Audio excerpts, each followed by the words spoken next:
Welcome to Shaima's little world. നിങ്ങൾക്കെല്ലാവർക്കും വീണ്ടും സ്വാഗതം. അപ്പോൾ നമ്മൾ ഇന്ന് ഓണസദ്യയിലുള്ള ഒരു പ്രധാന വിഭവമായ രസം ഉണ്ടാക്കുന്നത് എങ്ങനെയാണെന്നാണ് നോക്കുന്നത്. അപ്പോൾ രസം പൗഡറൊന്നും ഉപയോഗിച്ചിട്ടല്ല, നമ്മൾ വീട്ടിലുള്ള ഇൻഗ്രീഡിയൻസ് എല്ലാം പൊടിച്ചെടുത്തിട്ടുള്ള ഒരു പൊടിയാണ് നമ്മൾ രസത്തിന് യൂസ് ചെയ്യുന്നത്. അപ്പോൾ നിങ്ങൾ എൻ്റെ ചാനൽ ആദ്യമായിട്ടാണ് കാണുന്നുണ്ടെങ്കിൽ ഒന്ന് സബ്സ്ക്രൈബ് ചെയ്യുക. തൊട്ടടുത്തുള്ള ബെല്ലൈക്കണും കൂടെ ഒന്ന് ക്ലിക്ക് ചെയ്താൽ ഞാനിടുന്ന വീഡിയോസിൻ്റെ എല്ലാ നോട്ടിഫിക്കേഷനും വളരെ പെട്ടെന്ന് തന്നെ നിങ്ങൾക്ക് കിട്ടും. പിന്നെ നിങ്ങൾ ലൈക്ക് ചെയ്യണം, ഫ്രണ്ട്സിനൊക്കെ ഒന്ന് ഷെയർ ചെയ്യണം. പിന്നെ നിങ്ങൾ ഇത് ഉണ്ടാക്കി നോക്കിയിട്ട് അഭിപ്രായങ്ങളൊക്കെ ഒന്ന് കമൻറ്റ് ബോക്സിലൊന്ന് കമൻറ്റ് ചെയ്യുകയും വേണം കേട്ടോ. അപ്പോൾ നമുക്ക് ഇൻഗ്രീഡിയൻസ് നോക്കിയാലോ. ഒരു വലിയ തക്കാളി ഞാൻ കഷ്ണം മുറിച്ച് വെച്ചിട്ടുണ്ട്. നെല്ലിക്ക വലുപ്പത്തിലുള്ള പുളി വെള്ളത്തിലിട്ട് വെച്ചിട്ടുണ്ട്.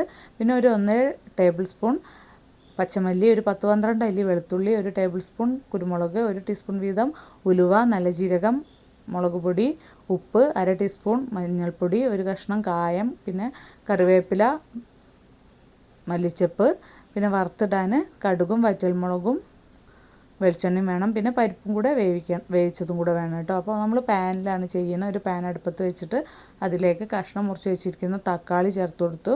പിന്നെ പുളി നന്നായിട്ട് ഞവടി പിഴിഞ്ഞിട്ട് നമുക്ക് അതിൻ്റെ ജ്യൂസും കൂടെ അതിലേക്ക് ഒഴിച്ചു കൊടുക്കുക. അതിലേക്ക് കൂടുതൽ വെള്ളം ചേർത്ത് കൊടുക്കണം കേട്ടോ. പിന്നെ നമ്മൾ അതിലേക്കൊരു കഷ്ണം കായം, പച്ചക്കായാണ് ചേർത്ത് കൊടുത്തിട്ടുള്ളത്. അത് വെന്ത് വരുമ്പോഴേക്കും അതിലേക്ക് മിക്സ് ആയിക്കോളും. പിന്നെ ഇതിലേക്ക് നമ്മുടെ ഉപ്പ്, മുളക് പൊടി, മഞ്ഞൾപ്പൊടി ഇതൊക്കെ ചേർത്ത് കൊടുക്കുക. പിന്നെ നമ്മുടെ വെളുത്തുള്ളി ചതച്ച് മാറ്റി വയ്ക്കുക, ലാസ്റ്റ് ചേർത്താൽ മതി. പിന്നെ കുരുമുളകും, നമ്മുടെ ഉലുവ, നല്ല ജീരകം, മല്ലി ഇത്രയും ഉള്ളത് അരച്ച് എടുക്കാം. പിന്നെ ഇത് ഞാൻ നേരത്തെ തന്നെ വേവിച്ച് വെച്ചിരിക്കുന്ന പരിപ്പാണ്. അപ്പോൾ സാമ്പാറൊക്കെ നമ്മൾ ഉണ്ടാക്കുമ്പോൾ പരിപ്പ് അതിലേക്ക് വെച്ചത് കുറച്ച് എടുത്താൽ മതി കേട്ടോ. പരിപ്പ് വേവിച്ച് ചേർത്തിട്ടുണ്ട്. പിന്നെ അതിലേക്ക് നമ്മുടെ മല്ലി, കുരുമുളക്, ഉലുവ, നല്ല ജീരകം അത് അരച്ചതും കൂടെ ചേർത്ത് കൊടുത്തു. ഇനി ഇത് നന്നായിട്ടൊന്ന് തിളയ്ക്കണം. നമ്മുടെ തക്കാളിയൊക്കെ ഒന്ന് വെന്ത് ഇതിലേക്കൊന്ന് അലിഞ്ഞ് ചേരണം കേട്ടോ. അപ്പോൾ ഇത് ഏകദേശം നമ്മുടെ രസം റെഡി ആയിട്ടുണ്ട്. ഇത് തിളച്ച് ഈ സ്റ്റേജിലാണ് നമ്മുടെ വെളുത്തുള്ളി ചതച്ച് വെച്ചത് നമ്മൾ ചേർത്ത് കൊടുക്കുക. അത് ഒന്ന് തിളച്ചാൽ മതി, അധികം തിളച്ച് അതിൻ്റെ ടേസ്റ്റ് പോവും.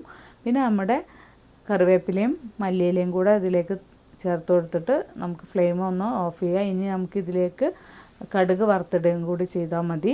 അപ്പോൾ അതിനു വേണ്ടി കടുക് വറുക്കാൻ വേണ്ടിയിട്ട് നമ്മളൊരു പാൻ അടുപ്പത്ത് വെച്ചിട്ടുണ്ട്. അതിലേക്ക് ഒരു 1-1.5 ടേബിൾ സ്പൂൺ വെളിച്ചെണ്ണ ഒഴിച്ചിട്ടുണ്ട്. അതിലേക്ക് നമ്മുടെ കടുക്, 1 ടീസ്പൂൺ കടുക് ചേർത്ത് പൊട്ടിച്ച് വരുമ്പോൾ അതിലേക്ക് നമ്മുടെ വറ്റൽമുളകും കറിവേപ്പിലയും കൂടെ ചേർത്ത് നന്നായിട്ടൊന്ന് മൂപ്പിച്ച് കൊടുക്കണം.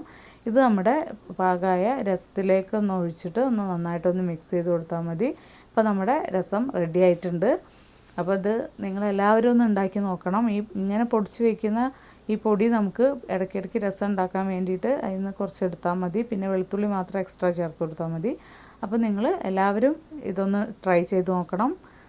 Thanks for watching.